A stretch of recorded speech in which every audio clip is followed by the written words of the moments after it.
En Apocalipsis 14 encontramos el anuncio de la marca de la bestia. El tercer ángel que aparece y que va dando un anuncio nos habla de que no nos pongamos la marca de la bestia de ninguna manera, puesto que quien lo haga estará literalmente condenado. Poco después, ya hacia el final del capítulo, se nos habla de dos cosas que son no solo proféticas, sino literalmente muy interesantes por el contenido. Primero se nos habla de que ha llegado la hora de la siega, y eso se refiere al trigo que ya está maduro y que por tanto debe de recogerse. Sin duda, eso es algo así como una forma de parábola o mensaje que nos habla de que llegará el momento en que todos aquellos que estén salvos, que hayan sido salvos, sean recogidos por el Señor, como sabemos que ocurrirá en el tiempo, en el momento del arrebatamiento, precedido por la resurrección de los muertos en Cristo. Entonces, ahí tendremos el cumplimiento de todas estas cosas que tenían relación con la siega final. La siega ha llegado, nos dice ahí la escritura en Apocalipsis 14, y también la vendimia. Normalmente es así, primero en el verano se va a recoger la mies, es decir, se va a recoger todo lo que son los cereales, desde el trigo a la avena, al centeno y demás, y después viene la vendimia. Bueno, pues la vendimia tiene otro mensaje. El mensaje es que ha llegado el momento, una vez que se haya recogido la siega, ha llegado el momento de preparar el vino. Y en este caso se refiere al vino pisado en el lagar de Dios, que es ni más ni menos que el de la ira. ¿Por qué? Pues porque los 7 ángeles con las copas de la ira postrera, como nos dice la Escritura, van a derramarlas sobre la humanidad. Para que ese momento llegue, la humanidad tiene que haber llegado al final, al colmo, a lo último que se podría esperar de la maldad. Primero la maldad se tiene que manifestar. Mira, también en Apocalipsis, como leemos por ejemplo, en Mateo 23, hay unos momentos de confrontación finales.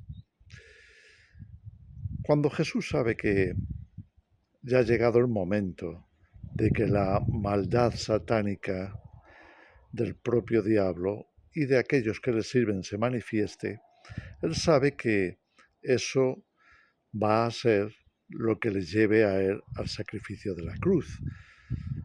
Por supuesto, sabemos que Jesús tomó ese sacrificio de una forma voluntaria, sabiendo que era el precio que tendría que pagar, primero para exponer a Satanás, exponer su maldad, exponer, en fin, todo lo que sabemos que Satanás iba a hacer, desearía hacer y hará tanto como se le permita o tan pronto como sea el tiempo de alguna forma concedido por Dios para que esa maldad se manifieste. Entonces, ¿qué observamos? Bueno, observamos cómo Jesús en Mateo 23 va a exponer claramente la maldad de aquellos que sirven a Satanás.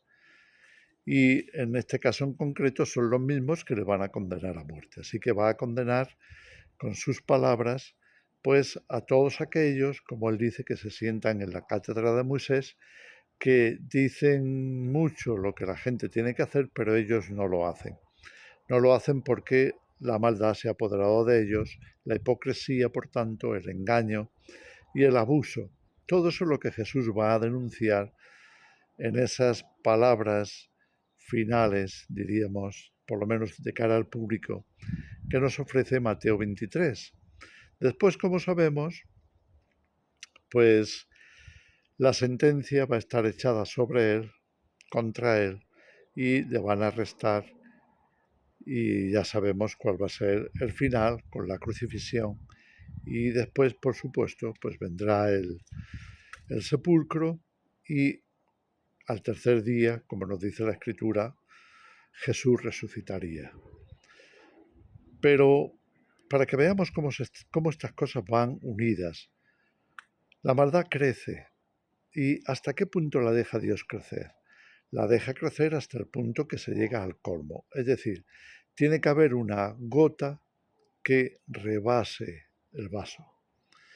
Y esa gota final que hace que toda la maldad sea expuesta en su complejidad y siendo totalmente completa, es decir, que ya no cabe más, primero eso tiene que aparecer y tiene que aparecer para que quede manifiesto por qué después viene el juicio. La siega viene primero, después la vendimia. Primero vienen las trompetas, toda la ira de Satanás descargada, incluida la marca de la bestia. Y la marca de la bestia será algo así como la última gran maldad, juntamente con el martirio de todos aquellos que se nieguen a adorar a la bestia. Y esto es lo que leemos también en Apocalipsis 13, como sabemos, y en Apocalipsis 14, donde se nos da esa advertencia que acabo de citar. Entonces, ¿qué nos dice ahí la Escritura?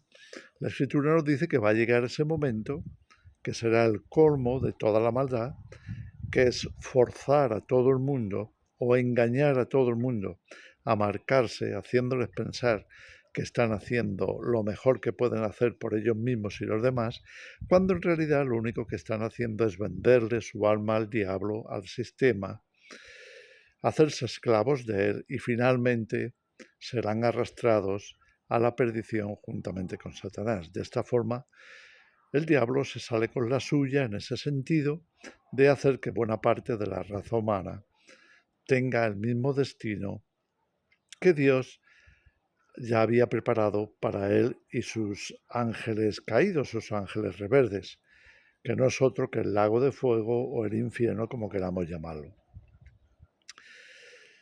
Entonces, la gota final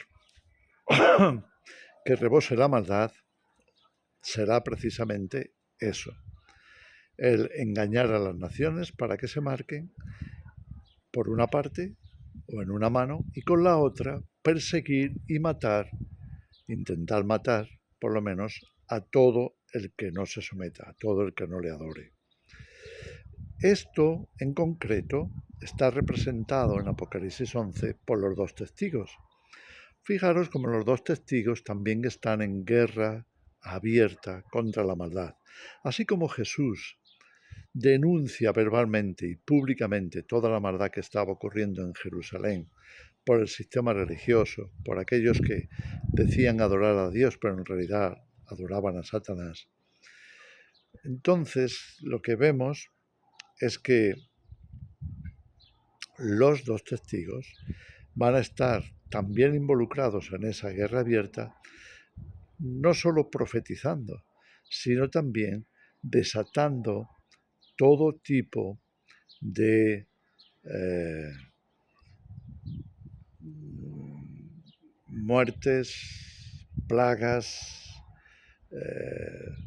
todo aquello que podamos considerar como vemos en las plagas de Egipto, en Éxodo, que va a ser el castigo suficiente para demostrar hasta qué punto ha subido la maldad. Pero como sabemos, son mártires, es decir, van a ser perseguidos finalmente por el anticristo y van a ser muertos por él. Seguramente sean los dos últimos testigos, seguramente sean el final, la última gota que va a acabar con la justificación plena, porque está demostrando hasta qué punto ha llegado la maldad de Satanás y de aquellos que se han dejado seducir, engañar por él y que le están siguiendo. Bueno, pues en esos dos paralelos, Mateo 23 con la denuncia de Jesús y Apocalipsis 11 con el profetizar y el ataque a base de plagas de los dos testigos, estamos llegando en ambas situaciones al final. En el caso de Apocalipsis, se está llegando realmente al final de todo lo que ha sido el gobierno, el reinado del hombre sobre la tierra, porque Jesús va a volver y va a acabar con todo lo que estaba aquí como atestiguando el gobierno humano, el reinado de los emperadores, de los gobiernos bajo la influencia de Satanás y todo eso y todo lo demás. Bien, pues una vez que entendemos esto, podemos entender que lo que venga sea la ira de Dios. Es decir, ha habido una cosecha del trigo y ahora viene, repito, el que se derrame la ira de Dios por medio de las 7 copas. Y esto hace un punto de separación muy importante entre lo que conocemos como las trompetas y lo que aparece como las copas. No son lo mismo, no van juntos como algunos han interpretado, no ocurren a la vez. Primero ocurre una cosa y después ocurre otra, porque para que lleguen las copas de la ira se tiene que llegar al colmo, es decir, como muy bien leemos en el derramamiento de las copas, Dios va a hacer cosas o va a provocar o va a derramar tales castigos, tales males, podríamos decir, para que quede manifiesto que han llegado al colmo, que han derramado tanta sangre de tantos mártires que ya no se podía llegar más lejos. Y se va a cumplir lo que los mártires estaban clamando, como vemos en la visión de los sellos, cuando aparece el 5.º sello, que las almas de los mártires están pidiendo venganza, supuesto que Satanás se ha extralimitado tanto, ha llegado tanto al colmo de la maldad que merece una respuesta. Y Dios les va a decir que tienen que tener paciencia y esperar hasta que el último de ellos, el último de los mártires, haya caído. Y es por eso que lo conectaba con los 2 testigos, que seguramente sean esos 2 últimos mártires. En fin, todo esto nos ayuda a ubicar mejor, quizá nos puede ayudar a completar el puzzle, a mirar las cosas con la perspectiva más bíblica posible y entender estos posibles secretos, misterios que no son siempre fáciles de entender, de por qué ocurren las cosas y por qué viene una cosa y viene la otra y por qué finalmente viene la ira de Dios. Lo que ha estado ocurriendo hasta ese momento no era la ira de Dios, podríamos considerarlo la ira de Satanás o la ira del anticristo o la ira del ser humano simplemente. El ser humano contra Dios y contra aquellos que amamos y seguimos a Dios. Primero tiene que venir esa maldad, de manera que quede justificada, que seamos testigos de hasta qué punto se ha alcanzado, hasta dónde se ha llegado con esa maldad. Lo mismo que pasó con Jesús, hasta qué punto el diablo tenía que ser condenado, hasta qué punto Satanás tenía que ser totalmente derrotado, expulsado y finalmente arrojado al infierno, porque fue capaz de intentar matar a Dios. ¿Cómo? A través de matar al Hijo. Y al matar a Jesús, lo único que estaba haciendo era exponerse a sí mismo, demostrar su maldad, demostrar hasta qué punto era inaceptable del todo que un ser así, por muy bien que hubiera comenzado, por muy hermoso que hubiera sido creado, al desarrollarse en el tal grado de maldad, era inviable que pudiera estar con el resto de la creación. Pues el punto y final para todo lo que Satanás ha logrado en este mundo llegará con las copas de la ira.